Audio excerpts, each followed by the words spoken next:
Hello friends, I am Dr. Pranav Koche from Department of English, Nutan Vidya Prasarak Mandals, Arts, Commerce and Science College, Lasalgaon.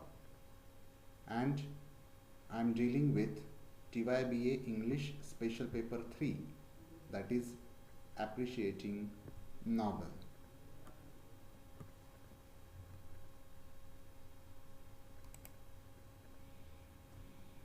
In the last lecture, we discussed three elements of novel, that is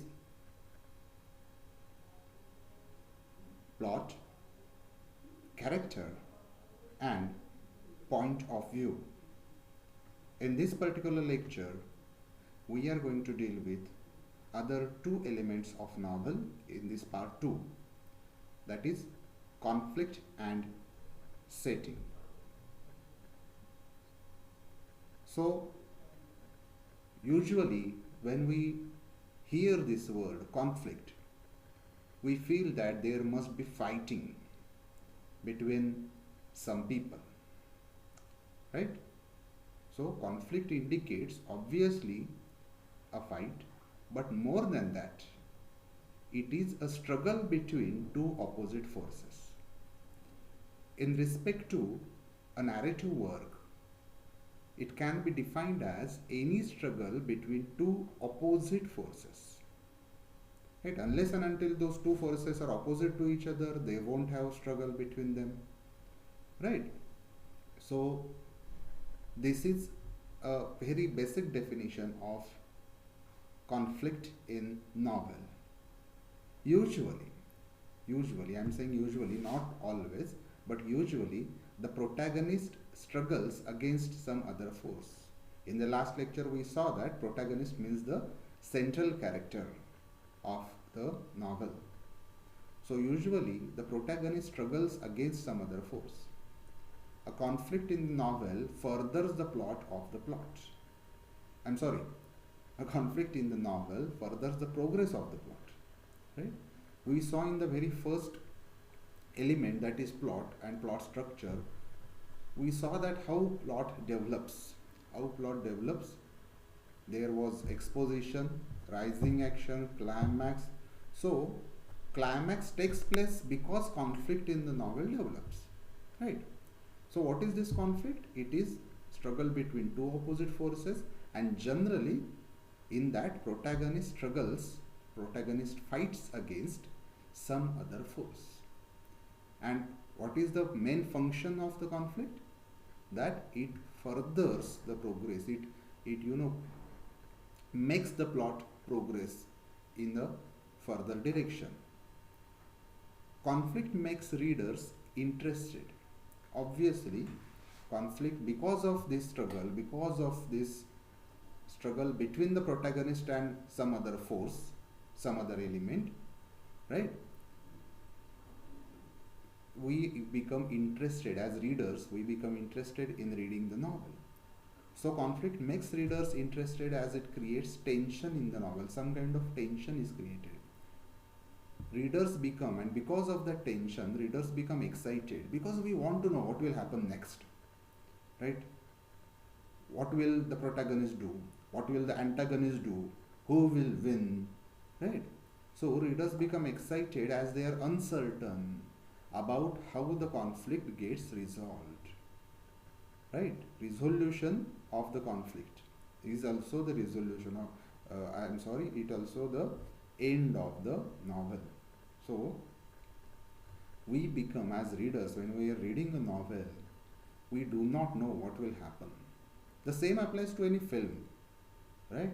We do not know. We become very excited. What will happen now? Will the hero win? Will the hero get the love of his beloved? Right? All this, or will he become successful? Will he be triumphant in his sports? Or will he achieve his goals? Right? Whatever.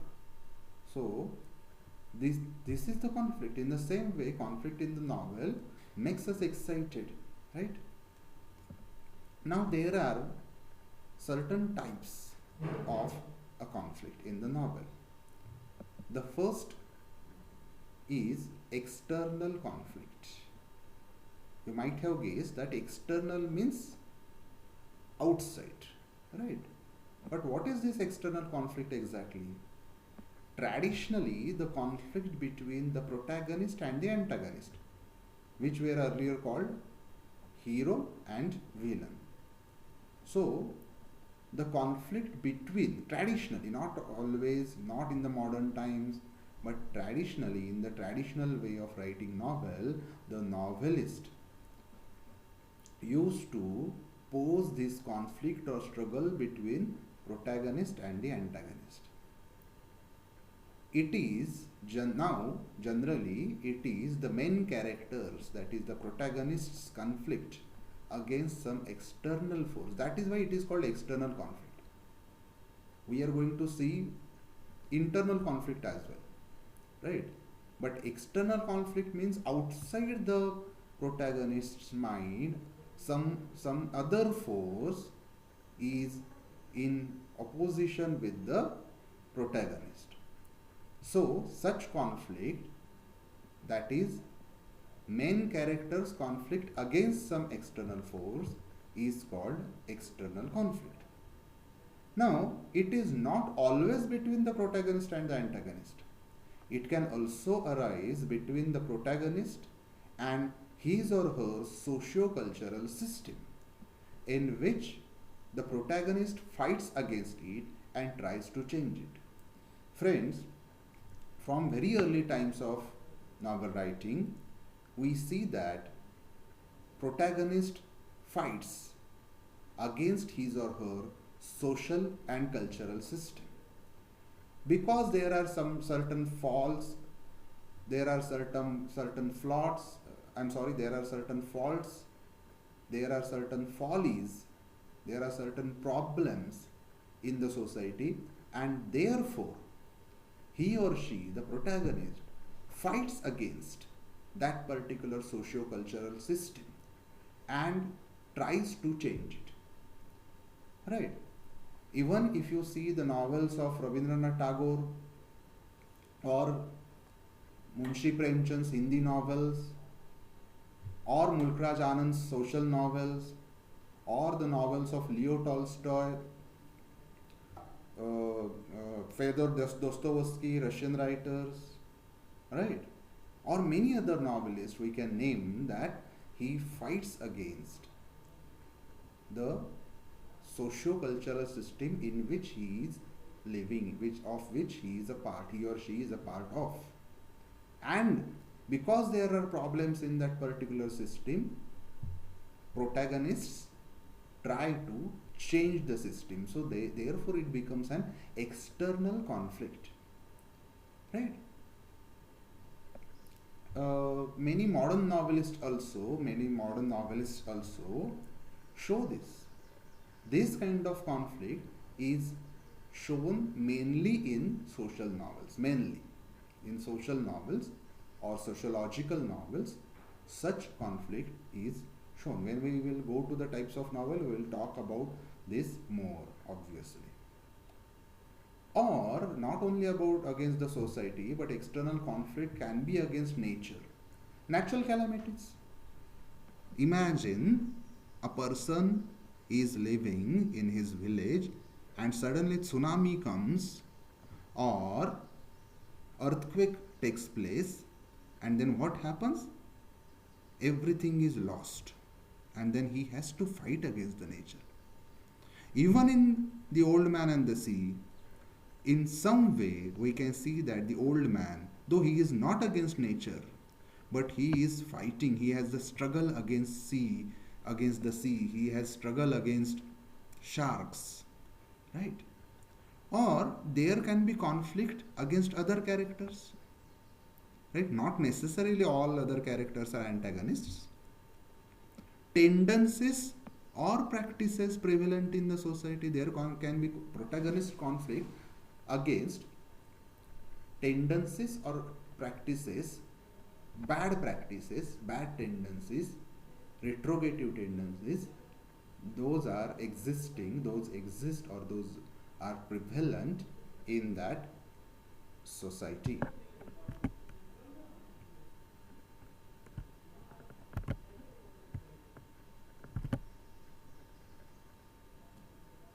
Now we will see internal conflict. Internal means that conflict, that struggle. We are all human beings and we all experience this type of conflict. Conflict within our mind, struggle within our mind, right? The storm, the tormented state of mind in our mind, in our personality. We have all experienced this. So, internal conflict takes place inside the characters, usually the protagonist's mind.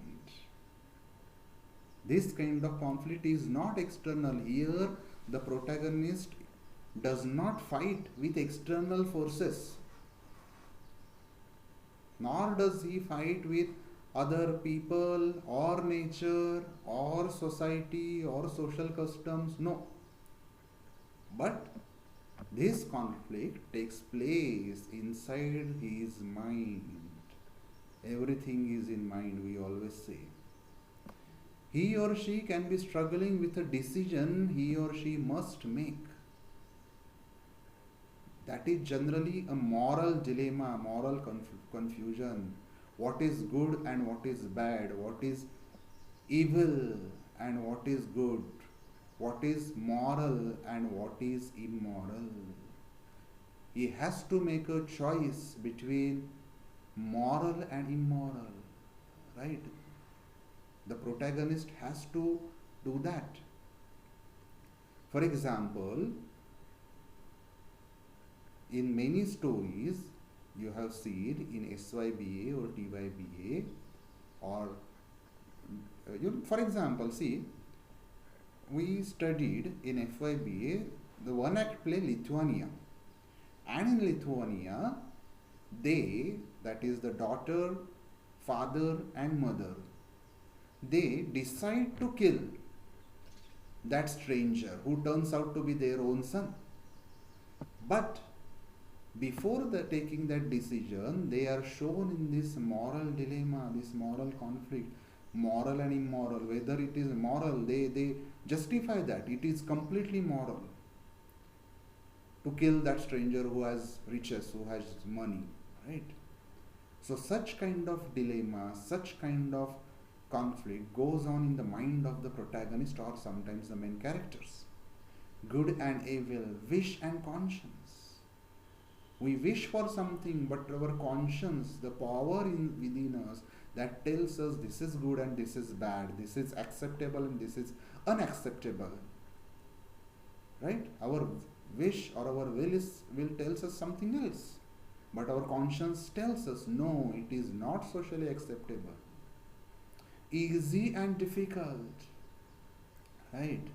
We need to make choice in our life also between easy and right.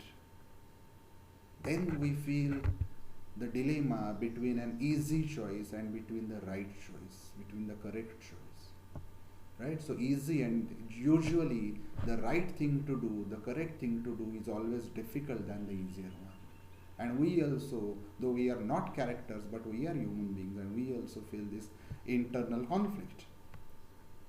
Can be reasons. So all these things, right? Decision he or she must make, moral confusion, choices between moral, immoral, good, evil, wish and conscience, easy and difficult, etc. can be the reasons of the internal conflict. This year you have The Guide by R.K. Narayan, right? And in that the main characters, especially the protagonist Raju, tries to copy Rosie, another character. She is the female character, her signature. But before doing that act of forgery, right, he undergoes such kind of internal conflict, right? So this was about external conflict and internal conflict. See this image. I have downloaded this image from the internet. You can see here from where I have loaded. They have given the 4 types of, they have not divided just between the internal and external, but we can see here man versus man conflict, right? Man versus nature. Here is the cyclone, that storm, right? And man versus society. This is the society and this is man. There is conflict. So all these three conflicts, man versus man versus nature, and man versus society, these are external conflict. But man versus himself, see here man, he is, having his head in his hand, right? There are question marks, what to do, what choice to make. This is called, this will be an internal conflict. But these three conflicts, man versus man versus nature, and man versus society. These many people, they are society, right? And this is man walking away. These are external conflicts, right? So this was about conflict. I hope you have understood the concept of conflict in a narrative or dramatic work. The next element is setting, right? We have again discussed it when we were talking about definition of novel. So generally speaking, setting refers to the time and the place where the events of the story take place. Time and place. In which time, it may be historical time, it may be a time of the day, right? So, or it may be a season or time of the year, or it may be time of the year in a sense that it may be some kind of festival, right? So generally speaking, setting refers to the time and the place where the events of the story or events in the novel take place. The overall setting of a narrative or dramatic work is the general locale, that is a general place. Historical time and social circumstances, social situations in which its action takes place, its action occurs. I'll read that again. The overall setting of a narrative or dramatic work is the general locale, that is historical time and social circumstances in which its action occurs. For example, if we see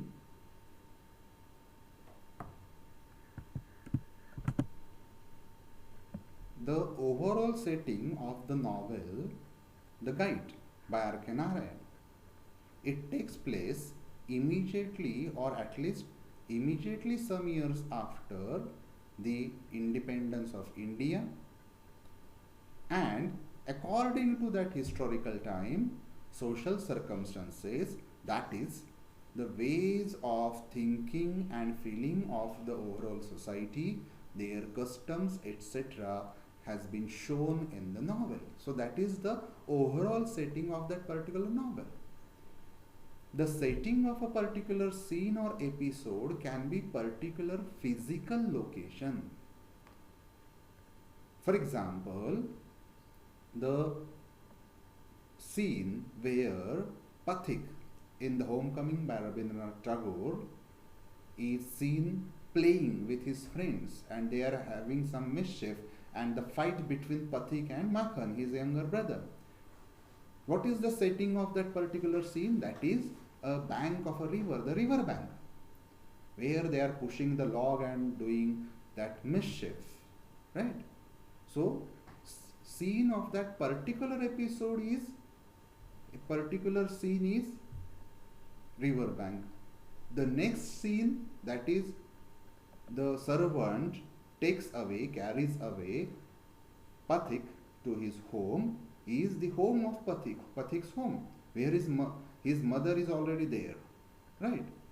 And next we find Pathik in Calcutta.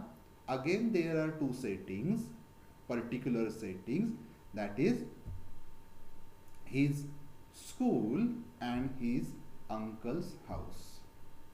So in this way, the setting of a particular scene or episode can be a particular location, particular physical location, right?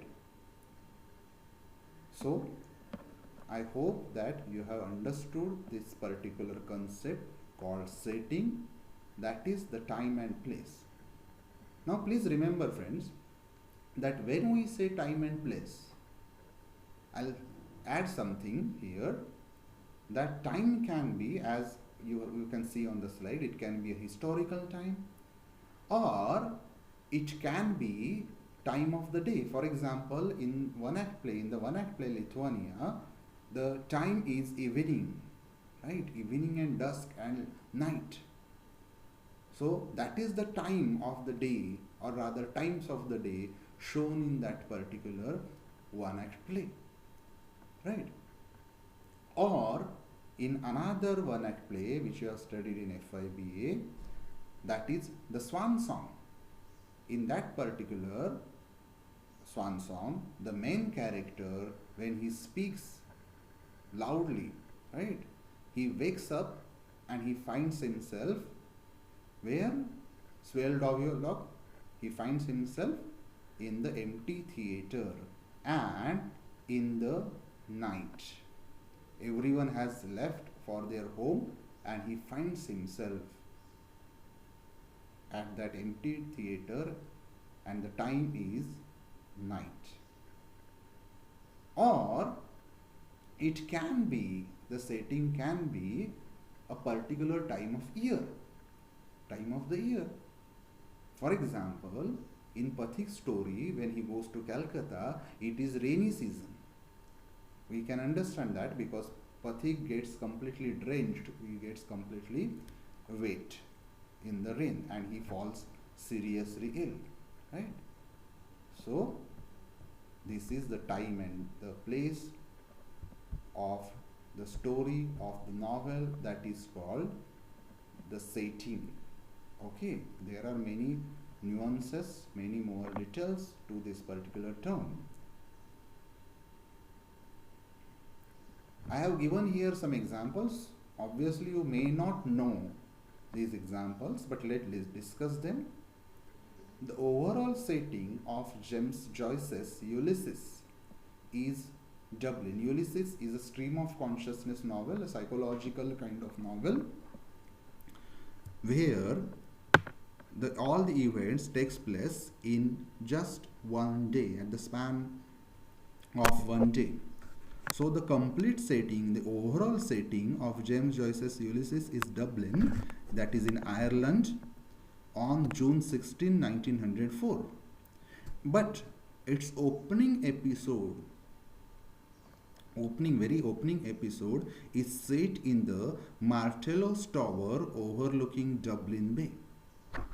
In works of writers such as Thomas Hardy, William Faulkner, the American novelist, R.K. Narayan, Raja Rao, even the postmodern novelist Amitav Ghosh, in all these writers' work, novelists' work, the overall and particular settings are very significant elements. I'll just give one example and then we will revise this discussion, right? For example, in Amitav Ghosh's novel, The Hungry Tide, the overall setting is Bengal, but the particular setting is an island that is called Maurice Japy. Okay, obviously you do not know this particular novelist or his books, right? So that is the concept of setting, which is very important in any novel, and sometimes the settings are more important than even the characters.